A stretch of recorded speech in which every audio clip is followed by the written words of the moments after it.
Hi, I'm Gary, Gary's Wine Marketplace, here with Joel Aiken, an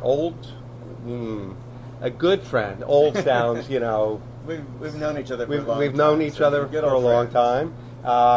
As a matter of fact, Michael, my son, worked with him. Yeah, up at Palisades Winery in 2011. Yes, a very challenging vintage, and actually the first wine we're going to be tasting is the 2011 Aiken Pinot Noir. And we harvested that the first day Michael came to work. So this wine has Michael's fingerprints all over it.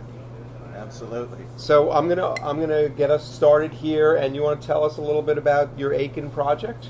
Yeah, so I started my own brand in 2009. I had been winemaker at Beaulieu for 27 years and wanted to do my own thing. And if you look at the label, you see this angled line, and the idea was to make everything from hillside vineyards. So there's a line there, there's a topo line, and it's actually in little letters the latitude and longitude of each vineyard.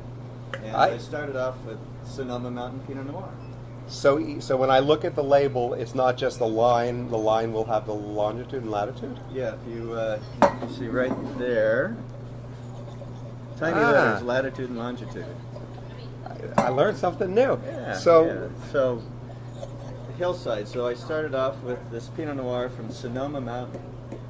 It's a little vineyard called Silver Pines, and what I love about it is I make very small amounts, but I'm able to use multiple clones. So the two clones in this vintage are Pommard, which is very lush and perfumey and fruity, and then a clone called UCD 23, which is very dark and powerful. So it makes a Pinot Noir that you can actually age for a few years. So it's got a lot of color and power for a Pinot, but still much more gentle than my Cabernet. That's for sure. And to be clear, both clones are from the same vineyard. Same vineyard, yes. So 2011, challenging year. Challenging year mainly for Cabernet. This Pinot actually tends to ripen very well, and we had a little bit of rains early on, but this came in, actually the day we picked this, after it arrived at the winery, rain started. So this had a great growing season. Yeah. The Cabernets had some rain later, but this had a great growing season. I joke, I'm obviously biased to this wine. I've sampled it at least 10 times just to make sure. And Michael did ask me to bring home 10 cases. He didn't offer to pay for it, but he suggested he would like 10 cases in the cellar, to get him started. He's a smart man. I got to tell you though, this is, every time I taste it, it's better and better.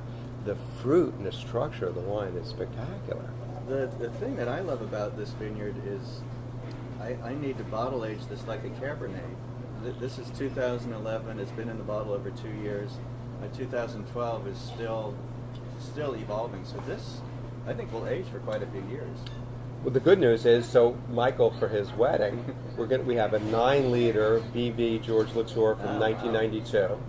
Okay. I don't know who made that, but I hear the wine is sensational. That's an okay year, yeah. And then we'll have the Aiken Pinot Noir. Perfect. So he's set. Now all he needs is, never mind. Okay, so next wine we're going to taste is your Oakville Cabernet Sauvignon from 2010. 2010. So this is from the vineyard called Oakville Ranch, which is up on the eastern hills of Oakville, about 1,500 feet, and it is the most meticulously farmed vineyard I've ever seen.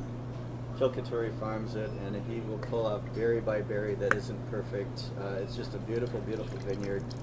And up in the hills there, you would expect it to be tiny berries, a lot of tannin, backward, and like other mountain fruit, but it has a lot of similarities to Stag's Leap in that it's very lush and round. It's full-bodied and it will age, but it's not a tight mountain tannin. Yeah, we've been up on that vineyard. Is it the highest in Oakville, or one of the highest? I don't think there's anything higher.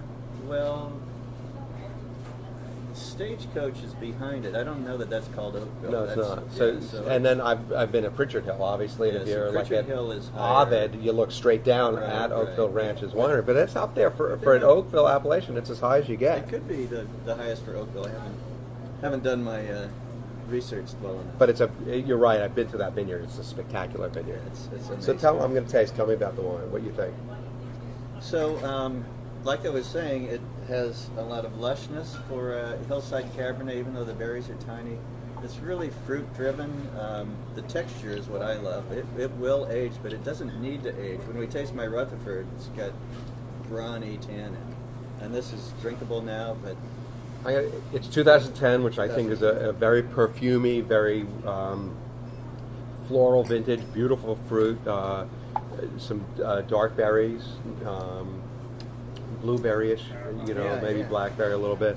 I think it's delicious, and I agree with you. There's a lot of tannin, but it's supple. I mean, it's not gritty at all. We drink more of the Oakville 2010 than when we pull out a steak, we want the Rutherford. But this is much more. You can have a lot more diverse foods with it. So the Rutherford is from Gary Morrisoli's vineyard, which is on the Rutherford bench. It is. The family has owned it for over 100 years, and it is in the best part of Rutherford. It's right across from BB where I used to work. So there's Inglenook, there's Scarecrow, there's Gary Morrisoli's vineyard, and it's just beautiful, beautiful, rocky, gravelly, well-drained soil, and it makes a very powerful Cabernet. But this is so in Rutherford, but it's still up. It's not up. It's not nearly as high as the Oakville. So I kind of broke my rule about making mountain wines because I had to make a Rutherford Cab. After 27 years at BV, I said, well, it's at the base of the hills. So I was going to challenge because I know that Rutherford, I know where your vineyard, where you're sourcing it. I know it's up a little bit, but it's not a hillside. No, but it is a great area for Cabernet. I guess I'm not 100%. I didn't even last a year without making Rutherford Cabernet. Well, I assumed you have to make Rutherford. That's just you've lived there a long time. Yeah. Nose a little darker fruited. Darker fruit, a lot of black fruit, a little bit of cherry in there.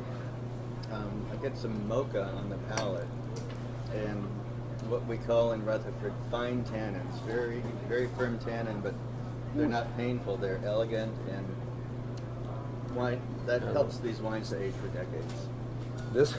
I was smiling because it's got some sweet fruit, but then the tannins just kick in.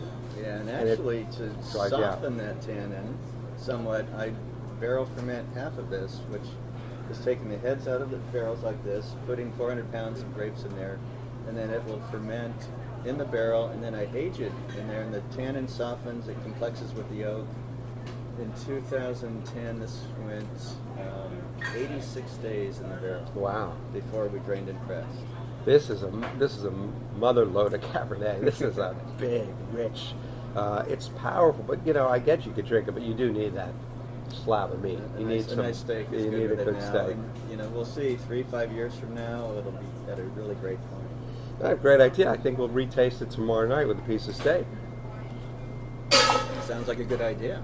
I'm Gary with Gary's Wine and Marketplace, saying to Rutherford, Oakville, and Sonoma. Cheers. Thank you.